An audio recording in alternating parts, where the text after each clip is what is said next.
Hi welcome back to my channel. ఈరోజు కథ అందమైన జీవితం 39వ భాగాన్ని వినేద్దాం. ఊహించని ఆశ్చర్యకి షాక్ అయింది సిరి. బావా ఐ లవ్ యూ బుజ్జి అన్నాడు ప్రేమగా. సిరి కంట్లో సుడులు తిరిగాయి.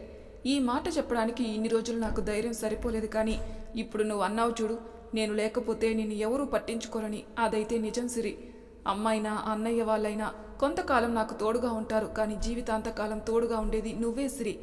అవును, నేను దూరం పెట్టాను. కారణం ఎక్కడ నువ్వు నాకు దూరం అవి పాత గాయం మళ్ళీ రేపుతావనే భయం. అవును, రజని చేసిన పనికి నేను జీవితంలో కోలుకోలేనేమో అనుకున్నాను, కానీ నువ్వు వచ్చి నన్ను మళ్ళీ మామూలు మనిషిని చేశావు. అంతేకాదు, నీ కేరింగ్, మాటలు, చేష్టలు, నీ అల్లరి ఒక ముక్కలో చెప్పాలంటే కావాలని నీతో గొడవ పడేవాన్ని. ఎక్కడ నీకు దగ్గర అవుతానేమో అని భయం వేసి అంటూ ఆమెని తన ముందుకు తిప్పుకున్నాడు. అప్పటికే సిరి కంట్లో కన్నీరు, రేవంత్ ముఖం అయితే కుమిలిపోయింది. బావా అంది బరువెక్కిన గుండెతో. ఇప్పుడైనా నన్ను చెప్పని, లేదంటే ఈ మాటలు ఎప్పటికీ చెప్పలేనేమో. నిజం సిరి, నీలాంటి భార్య దొరకడం నిజంగానే నా అదృష్టం అన్నాడు. నీ పిచ్చి ప్రేమ చూసి ఒక్కోసారి నాకు ఏడుపు వచ్చేది. పడుకున్నప్పుడు నైట్ టైం నా పెదవుల మీద ముద్దు పెట్టి నీ ప్రేమ చూపించేదానివి. ఉదయం నుదుటి మీద ముద్దు పెట్టి నీ రోజుని మొదలు పెట్టేదానివి. మధ్యాహ్నం 1 గంట అయితే చాలు, క్రమం తప్పకుండా రోజు ఫోన్ చేసి తిన్నావా బావా అడిగేదానివి. సాయంత్రం స్కూల్ టైం అవ్వగానే బావా వస్తున్నావా లేదా అని ఫోన్ చేసి జాగ్రత్తలు చెప్పి ఇంటికి రాగానే నేను ఆదమర్చి నిద్రపోతున్నా సరే కాళ్ళు మర్దనా చేసి నాకు సేవలు చేసేదానివి. నాకు ఇష్టమైన వంటలు తినటం అలవాటు చేసుకున్నావు, నేర్చుకున్నావు. ఇంతలా ప్రేమ చూపించిన నిన్ను రేవంత్ ఎలా ప్రేమించకుండా ఉంటాడే బుజ్జి. ఈ 6 అడుగుల రేవంత్ ఈ అల్లరి పిల్లని ఎప్పుడూ లవ్ చేశాడు. పెళ్ళైన కొత్తలోని నీ పద్ధతి చూశానే. నువ్వు నన్ను వదలవని ఓర్పుతో, పట్టుదలతో నా మనసుని గెలుచుకుంటావు అనుకున్నాను. అలాగే గెలుచుకున్నావు. నిజంగానే బంగారం రా నువ్వు. మాట్లాడుతున్నాడే కానీ రేవంత్ కంట్లో చిరుతడి. మొదటిసారి అతని కంట్లో చిరుతడి చూసిన సిరి మనసులోని షాక్ అయింది. బావా నిజంగానే నేనంటే అంత ఇష్టమా నీకు అంది. అవును బుజ్జి, ఇంతకు మించి ఎలా చెప్పను అంటూ ప్రేమగా ఆమె తలపై ముద్దు పెట్టాడు. సిరి ఆనందం అంతా ఇంత కాదు. ఎగిరి గంతేసి రేవంత్ని గట్టిగా హక్ చేసుకుని ఊపేసింది. మా బావ నాకు ప్రపోజ్ చేశాడో అంటూ గట్టిగా అరిచి ఆనందం పట్టలేక బయట ల్యాన్లోకొచ్చి వర్షంలో 2 చేతులు చాపి గిరగిరా తిరిగింది. ఏయ్ మెంటల్, లోపలికి రా, లేదంటే దెబ్బలు పడతాయి అన్నాడు గుమ్మం వరకొచ్చి. కొట్టుకో బావా, అయినా నువ్వు కొట్టకపోతే నన్ను ఇంకెవరు కొడతారు? ఎంతైనా నువ్వు నా బావవి కదా అని నవ్వుతూ రేవంత్ చేతిని పట్టుకుని వర్షంలోకి లాక్కొచ్చింది. సిరి నా మాట విను, అసలే ఒంట్లో బాలేదు, నీకు ఫీవర్ వస్తుంది అన్నాడు. ఈ టైంలో ఫీవర్ ఏంటి బావా, ప్రాణం పోయినా పర్లేదు అంది రేవంత్ని హత్తుకుని. అప్పటికే పూర్తిగా వర్షంలో తడిసి ముద్దయ్యారిద్దరు. ఏయ్ కొట్టానంటే నా మూతి పగులుద్ది, ఏంటి ఆ మాటలు? కాస్త కోపంగానే అన్నాడు. నీకు తెలియదు బావా, నాకు చాలా అంటే చాలా సంతోషంగా ఉంది అని నవ్వుతూ చెప్పింది. ఆమెని దగ్గరికి తీసుకుని బుజ్జి ఏంటి బావా నవ్వుతూ అతని కళ్ళల్లోకి చూసింది. డైలీ నైట్ టైం పెడతావు కదా ముద్దు, ఇప్పుడు పెట్టవే ఎంతో ప్రేమగా అడిగాడు. సిగ్గుపడింది సిరి. ఎందుకో అతని కళ్ళల్లో చూడలేక తలదించుకుని సిగ్గుతో అతని ఎదపై తలని వాల్చింది. బుజ్జి నిన్నే పో బావా అంటూ అతని వదిలి లోపలికి వచ్చింది. ఆమె వెనకే పరుగున వచ్చాడు రేవంత్. ఏయ్ పెడతావా లేదంటే 2 దెబ్బలు వేయినా? నేను పెట్టలేను బావా, నువ్వు నిద్రలో ఉంటావు కదా అని ధైర్యం తెచ్చుకొని డైలీ పెట్టేదాన్ని. ఇప్పుడంటే నా వల్ల కాదు బాబు, నాకు అసలే సిగ్గెక్కువ ఎరిపెక్కిన బుగ్గలతో అంది. నీకెందుకే సిగ్గు? ముద్దు పెట్టించుకున్నందుకు నాకుండాలి సిగ్గు అన్నాడు. అంతే రోషం వచ్చింది సిరికి. నన్నేదో ఒకటి అంటే కానీ నీకు మనశ్శాంతి ఉండదా? అవును ఉండదు అంటూ సిరిని దగ్గరికి తీసుకుని ఆమె పెదవుల్ని అందుకున్నాడు. ఎందుకు వసు అంత చేదస్తం నీకు? కాస్త కోపంగానే అన్నాడు వసంత్. అదేంటండి అలా అంటున్నారు? రేవంత్ సిరికి ఫోన్ చేస్తే కలవడం లేదు. నిన్నేమనాలో కూడా నాకు అర్థం కావట్లేదు. తెంగరి బుచ్చి, బయట వర్షం చూసావా ఎలా ఉందో? నేను తమ్ముడితో మాట్లాడాను, వాళ్ళిద్దరూ బాగానే ఉన్నారు. నువ్వేం టెన్షన్ పడుతున్నావు? సిరి ఫోన్ లిఫ్ట్ చేయడం లేదని అంటే అది ఇంక చాలు, ముందు నువ్వు కాఫీ తాగు, పొద్దున్నుంచి ఫాస్టింగ్ ఉన్నావు అని ఆమెకి కాఫీ ఇచ్చి ఆమె పక్కనే కూర్చున్నాడు. వసు ఏం ఆలోచిస్తున్నావు అంటూ వసు భుజంపై చెయ్యి వేసి అడిగాడు. అది కాదండి, అసలు రేవంత్ సిరి ఇద్దరు బాగానే ఉన్నారా లేదంటే గొడవ పెట్టుకుంటున్నారా అని ఆలోచిస్తున్నాను. వాళ్ళిద్దరూ ఏదోలా తంటాలు పడి ఒక్కటవుతారు, కానీ ముందు నేను చెప్పేది విను. ఏంటండి? అక్కడున్నది మీ చెల్లి, నోరిచ్చుకొని పడిపోతుంది. రేవంత్ని ఎలా పడేయాలో తనకి బాగా తెలుసు. నువ్వు ఇప్పుడు ఆలోచించాల్సింది మన ఫ్యూచర్ కోసం. మన ఫ్యూచర్ కోసం ఏమైందండి? అంతా బాగానే ఉంది కదా అంది. మరి పిల్లలు? ఆ మాటకి వసు సైలెంట్ అయింది. చెప్పు వసు. అన్నీ తెలిసే మాట్లాడుతున్నారా? అవును, ఇప్పుడంతా బాగానే ఉంది కదా, పైగా ఇన్కమ్ పరంగా పర్వాలేదు కదా అన్నాడు. మీరు చెప్పినట్టు అంతా బాగానే ఉన్నా నేనే కదా తల్లిని కాలేకపోతున్నాను. 2 సార్లు డేట్ రాకుండా ఉంటుంది, ఆ తర్వాత వచ్చేస్తుంది. ఆశలు పెట్టుకొని బాధపడుతున్నానండి. అందుకే డాక్టర్ దగ్గరికి వెళ్దాం అంటున్నాను. నువ్వేమో నా మాట వినవు. లేదండి, గుడి చూసుకుని ఇంటికి వెళ్తాం కదా, అప్పుడు వెళ్దాం. వసంత్ భుజంపై వాలి కళ్ళు మూసుకుంది. ఫ్రెష్ అవి బయటకు వచ్చింది సిరి. సోఫాలో కూర్చొని టీవీ చూస్తున్నాడు రేవంత్. బావా, అన్నం పెట్టేయినా? రెడీ అవుతూ అడిగింది. అప్పుడే వద్దు, ఆకలేస్తే నువ్వు తిను. నీతో కలిసే తింటాను బావా. అబ్బా, నన్ను కాసేపు విసిగించుకు, మంచి మూవీ వస్తుంది చూడని అని టీవీలో లీనమయ్యాడు. ఏంటో ఈ మనిషి, నచ్చిన సినిమా వస్తే చాలు చుట్టూ ఉన్న ప్రపంచమే మర్చిపోతాడు అని వంటగదికి వచ్చింది. బిర్యానీ అవడంతో స్టవ్ ఆఫ్ చేసి ప్లేట్లో పెట్టి చికెన్ కర్రీ మసాలా పట్టించి వేపిన 2 గుడ్లు పక్కన పెట్టి వాటర్ బాటిల్ తీసుకుని రేవంత్ పక్కన కూర్చుంది. ఈ టైంలో బిర్యానీ వండి మంచి పని చేశావు. అవును, పొద్దున సాంబార్ కర్రీ రైస్ అవన్నీ వండావు కదా, ఏం చేశావు? లక్ష్మి ఆంటీ వాళ్ళ కోడలు నీరసంగా ఉండి వంట చేయలేదంట. పైగా కడుపుతో ఉంది కదా బావా. నేనే ఫోన్ చేశాను. వాళ్ళ ఆయన డ్యూటీకి వెళ్ళి 7:30కు వస్తాడు. ఒక్కరితే ఉంటుందని ఫోన్ చేశాను. అప్పుడు చెప్పింది నీరసంగా ఉండి వండుకోలేదని. కొద్దిగా రైసు వండి కూరలు సాంబారు పచ్చడి ఉంటే వేసి ఇచ్చాను. అందుకే వాళ్ళ ఇంటికి వెళ్ళాను అని అంది సిరి.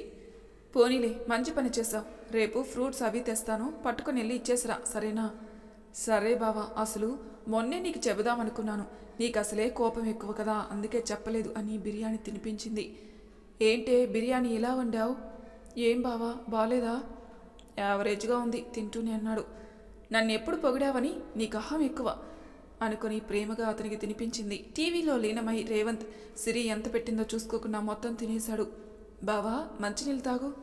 సరే అని వాటర్ తాగి బాటిల్ పక్కన పెట్టి నువ్వు కూడా పెట్టుకొని తిను అన్నాడు. తింటానులే బావా అని హ్యాండ్ వాష్ చేసుకుని పాలు కాచుకుని తాగి బెడ్ మీద కూర్చుని ఫోన్ ఓపెన్ చేసింది.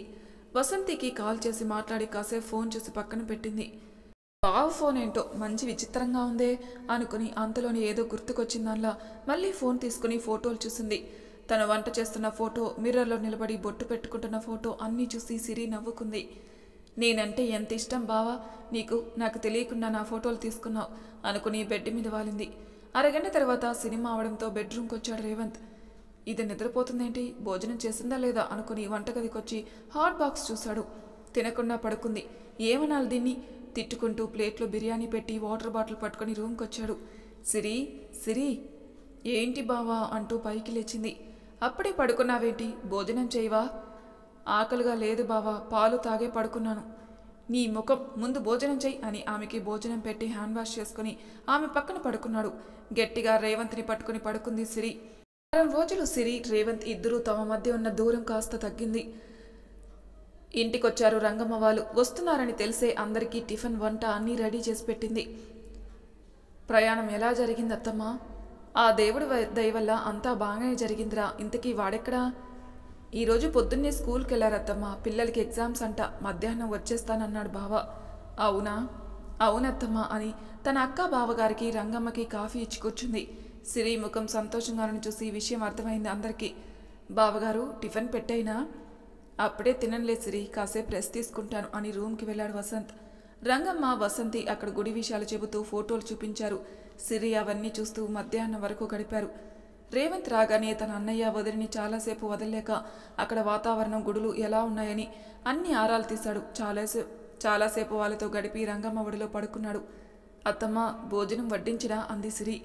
వడ్డించిరా అని తన ఒడిలో పడుకున్న రేవంత్ తల నిమురుతూ, రే లేరా, భోజనం చేసి పడుకుందువు. మిమ్మల్ని చాలా మిస్ అయ్యానమ్మా, పడుకోనివ్వు కాసేపు. మీరు లేని టైం చూసి సిరి నన్ను ఒక ఆట ఆడుకుంది అని రేవంత్ అనగాని సిరి చురుగ్గా చూసింది. నేనేమీ ఆటలాడను బాబు. అత్తమ్మ, 2 రోజులు నాకు ఒంట్లో బాలేదని నా దగ్గర ఉన్నాడే, కానీ ఆ తర్వాత రోజు నుంచి స్కూల్ నుంచి రాగానే నైట్ టైం ఫ్రెండ్స్తో పార్టీ అంటూ మందు తాగొచ్చాడు అని సిరి అనగానే రంగమ్మ, వసంత్ ఇద్దరూ చంపేసేలా చూశారు.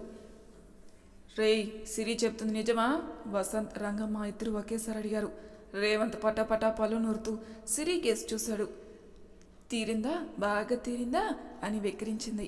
నీ సంగతి ఇప్పుడు కాదే, తర్వాత చెప్తాను అనుకుని. లేదుమా, అదేదో సరదాగా అంటుంది, మీరేం పట్టించుకోకండి అన్నాడు.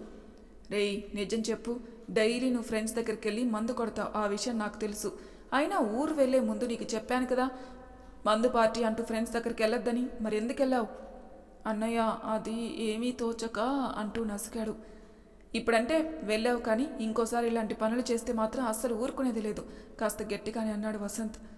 రేవంత్ ఏం మాట్లాడలేదు. ఏరా, అన్నయ్య మాటని కాదని ఎందుకు వెళ్ళావు? సిరిని ఒంటరిగా వదలొద్దని చెప్పాం కదా.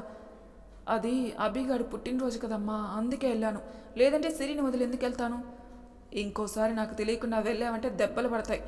అమ్మా సిరి, భోజనం ఏర్పాట్లు చూడు అని వసంత్ అనగానే సిరి నవ్వుతూ రేవంత్కి కన్ను కొట్టి వంటగదికి వెళ్ళింది.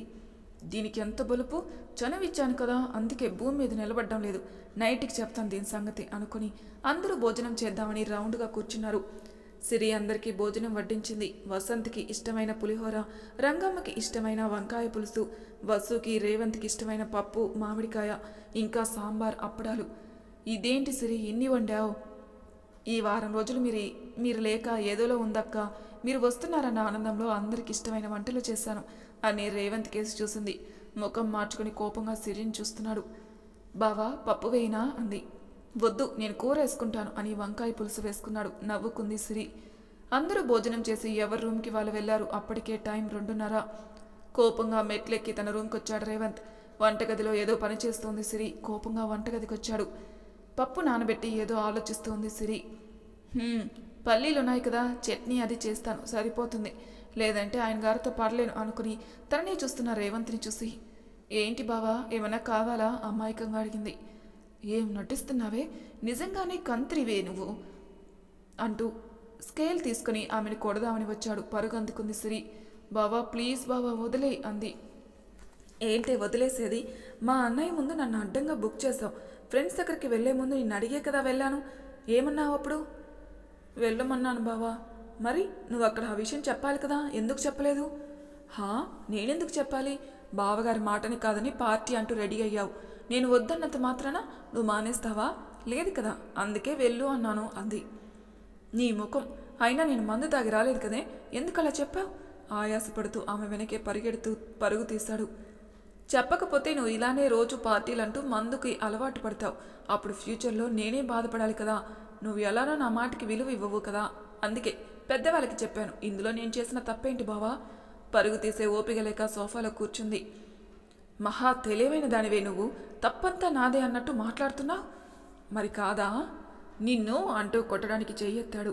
కొట్టు దా కొట్టు అని కోపంగా పైకి లేచింది.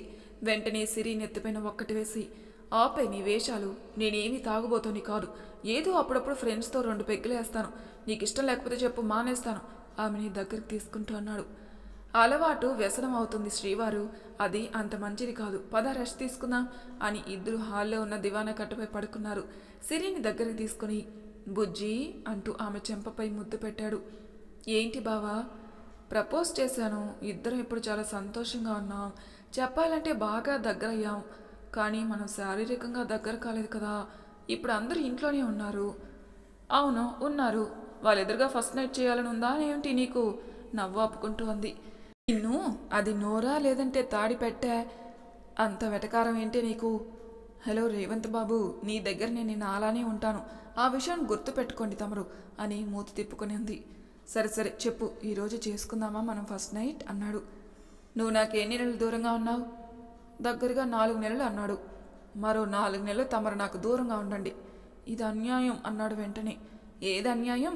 మరి ఇన్ని రోజులు తమరు నా విషయంలో చేసింది ఏంటి బాబు, అన్యాయం కాదా? రేవంత్ బుగ్గని పట్టుకుని పిండేసింది. అంటే అది వేరు ఇప్పుడు వేరు కదా. అంత లేదు, రోజులు ఎప్పుడూ ఒకేలా ఉంటాయి. మనిషి బుద్ధి మనసు మారినప్పుడే బంధుత్వం దూరము అవుతుంది, దగ్గర అవుతుంది తెలుసా? 2 కళ్ళు గుండ్రంగా తిప్పుతూ చెప్పింది. ఓ సినీ ఆశాలో ఏవి చెప్పితివే నా శ్రీమతి, తమరు చెప్పింది నిజమే, ప్లీజే కాస్త నన్ను పట్టించుకోవే, అసలే ఏమీ తెలియని పసివాణ్ణి అన్నాడు. మరే ఏమీ తెలియని చిన్న కూసువి, నువ్వు ముఖం చూడు, నువ్వు నన్ను పట్టించుకుని ఉంటే ఈ పాటికి తల్లినయ్యేదాన్ని, కానీ నన్ను గాలి కొదిలేశావు. ఇప్పుడు నువ్వు నన్ను ఎంత బ్రతిమలాడినా పని అవ్వదు. ఎందుకు పని అవ్వదు? అవుతుంది అంటూ ఆమె పెదవుల్ని అందుకున్నాడు. బావా వదులు, బావా ప్లీజ్, ఊపిరాడడం లేదు గింజుకుంటూ అంది. తనివి తీరా ఆమెని ముద్దు పెట్టుకుని, ముద్దుకే ఇలా అయితే ఎలానే అసలు నా కోరిక తీరేది ఎప్పుడు అన్నాడు. ఎప్పుడంటే చెప్పాను కదా బావా, 4 నెలలు. అంతేనా అన్నాడు. ప్రస్తుతానికి అంతే బావా, పడుకో, నిద్ర వస్తుంది అని రేవంత్ ఎదపై తలని వాల్చింది. ఇది నీకు అన్యాయంగా అనిపించడం లేదా? సిరి తల నిమురుతూ అన్నాడు. ఇంకా టాపిక్ మార్చుతావా, లేదంటే నేను కింద పడుకోనా? బెదిరిస్తూ అంది. పడుకోవే బాబు, కదిపినా నోరిచ్చుకొని పడిపోతావు. నీతో ఎందుకు వచ్చిన గొడవ? బావా ఏంటే, రేపు నా పుట్టినరోజు కదా, నాకు గిఫ్ట్ కొన్నావా లేదా? నా దగ్గర గిఫ్ట్లు, చీరలు, నగలు అలాంటిది ఎక్స్పెక్ట్ చేయకు. రేపు సరదాగా బయటికి తీసుకెళ్తాను అన్నాడు. కనీసం నాకు చీరైనా కొనవా? దబాయిస్తూ అడిగింది. నీకు చెప్పాను కదే, ఎక్స్పెక్ట్ చేయకని. నాకు గిఫ్ట్లు ఇచ్చే అలవాటు లేదు బుజ్జి. లేకపోతే నేర్చుకో, లేదంటే చంపేస్తాను అంది. దేవుడా, ఏంటయ్యా ఇది? భార్యని ఇవ్వమంటే గెయ్యాలనిచ్చావు. ఇదెక్కడ అన్యాయం అసలు? గిఫ్ట్లు ఎవరైనా ప్రేమగా ఇస్తే తీసుకోవాలి, అంతేగాని ఇలా దబాయిస్తూ బెదిరిస్తూ కొనమని బ్లాక్మెయిల్ చేయరు. నీకు మా వదినికి ఎంత తేడా? మా వదిని చూసి బుద్ధి తెచ్చుకో. అన్నయ్య ఏమి చెబితే అదే చేస్తుంది, మాటకి విలువ ఇస్తుంది. ఎంత పద్ధతిగా ఉంటుంది. నువ్వున్నావు, నేను ఏ పని చేయొద్దంటానో ఆ పని కట్టుకొని మరీ చేస్తావు. వద్దంటే అక్కడికి వెళ్తావు. ఎడ్డమంటే తెడ్డమంటావు. అసలు ఎలా పుట్టావే నువ్వు? ఎలా పుట్టానేంటి బావా, హాస్పిటల్లోనే పుట్టాను అంది. తల కొట్టుకుంటూ పడుకున్నాడు రేవంత్. సిరికి నవ్వుకుంటూ పడుకుంది.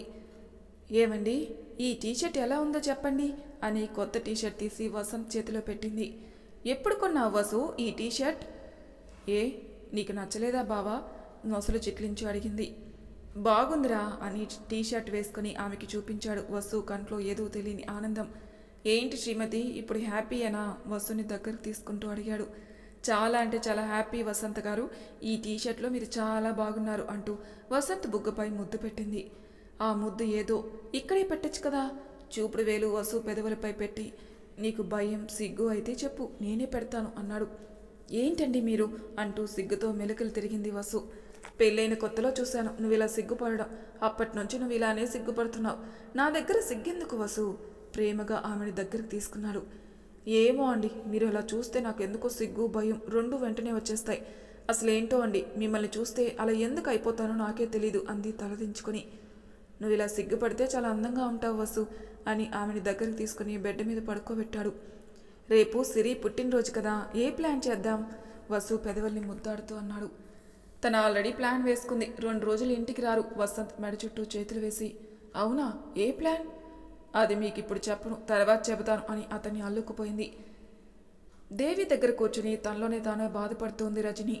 రజని, ఏంటమ్మా జరిగింది తలుచుకొని ఎన్ని రోజులని బాధపడతావు? వెళ్ళి వంట చెయ్యి. సరే అమ్మా అని రజని వంటగదికి వెళ్ళింది. దేవి గారు ఆలోచిస్తూ తన గదికొచ్చారు. పొలానికి మందులు కొనాలని డబ్బులు తీస్తున్నారు దేవి గారు. ఆయన, ఏవండి? ఏంటి దేవి, ఇప్పుడు మీరు ఎక్కడికి వెళ్తున్నారండి? పొలానికి మందులు తేవాలి దేవి. ఏమైంది, నాతో మాట్లాడాలా అన్నారు. అవునండి. ఏంటి ఆ విషయం? రజని ఎప్పుడు చూసినా జరిగింది తలుచుకుని ఏడుస్తూ ఉంటుంది. అందుకే మీతో పాటు పొలం పనికి తీసుకెళ్ళండి అంది. పిచ్చిగాని పట్టిందా? నాతో పాటు బయటికి తీసుకుని వెళ్ళమంటున్నావు? ఇప్పటికే బయటికి వెళ్తుంటే అనరాని మాటలు అంటున్నారు. నీ కూతురు చేసిన పనికి బయటికి గెంటేయాల్సింది పోయి ఇంటికి ఎందుకు రానిచ్చారు?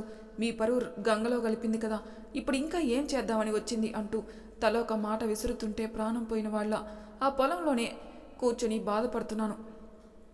తండ్రిని కదా, కూతురు తప్పు చేసింది కాబట్టి అందరూ నన్ను అనటానికి సరిపోతున్నారు, కానీ నాలో నేను కుమిలిపోతున్నాను. ఊరిలో వాళ్ళు అంటున్న మాటలకి రజని సూసైడ్ చేసుకుంటుంది. అందుకే తనని బయటికి తీసుకుని వెళ్ళటం లేదు. తన కోసం నువ్వేం బాధపడకు. దెబ్బతిని గుణపాఠం నేర్చుకుంది కదా, తన జీవితం తను చూసుకుంటుంది. అంతవరకు నువ్వు సైలెంట్గా ఉండు, ఏడవక. ఏం చేస్తుందో తను చేసుకున్నది, తనకే వచ్చింది కదా, అంతా మన కర్మ, ఏం చేస్తాం అని ఆయన బాధపడుతూ బయటికి వెళ్ళగానే దేవి గారు బాధగా బయటకొచ్చి కూర్చున్నారు. వంటగదిలో ఉన్న రజని ఆ మాటలు విని బాధపడింది. ఏడుద్దామన్నా కన్నీరు రావటం లేదు. బయటికి వెళితే సమాజం తనని ఎలా చూస్తుందో తనకి బాగా తెలుసు. మౌనంగా వంట చేసి తన రూమ్కి వచ్చి కూర్చుంది. ఎదురుగా గోడకి రేవంత్ తను కలిసి ఉన్న ఫోటో చూసింది. ఆ ఫోటోలో ఎంతో అందంగా నవ్వుతున్న రేవంత్ ముఖం చూసి, నీ విషయంలో నేను చేసింది చిన్న తప్పు కాదు. నీ స్థానంలో మరొకరుంటే నన్ను చంపేసేవారు, కానీ మీరెలా చేయలేదు. అందుకే ఈ రోజున నేను శిక్ష అనుభవిస్తున్నాను. నన్ను క్షమించండి రేవంత్ అనుకుని వెక్కి వెక్కి ఏడ్చింది. కూతురు ఏడుపు వింటున్న దేవి గారికి దుఃఖం ఆగలేదు. తలస్నానం చేసి బెడ్రూమ్కి వచ్చింది సిరి. లోపల రేవంత్ లేడు. బెడ్ మీద కవర్ ఉండడం చూసి ఆలోచిస్తూ కవర్ ఓపెన్ చేసింది. తన ఫేవరెట్ పింక్ కలర్ చీర. పుట్టినరోజు శుభాకాంక్షలు శ్రీమతి గారు. చీర కట్టుకుని తమరు బయటికి రావాలి, లేదంటే దెబ్బలు పడతాయి అని రాసిన లెటర్ చదివి నవ్వుకుంది. మరి తర్వాయి భాగంలో ఏం జరుగుతుందో నెక్స్ట్ ఎపిసోడ్లో తెలుసుకుందాం. అంతవరకు నా ఛానల్ సబ్స్క్రైబ్ చేయని వాళ్ళు ప్లీజ్ సబ్స్క్రైబ్ చేసుకోండి. లైక్ చేసి షేర్ చేయండి. మీ అభిప్రాయాలు నాకు కామెంట్ రూపంలో తెలియజేయండి. Thank you for listening.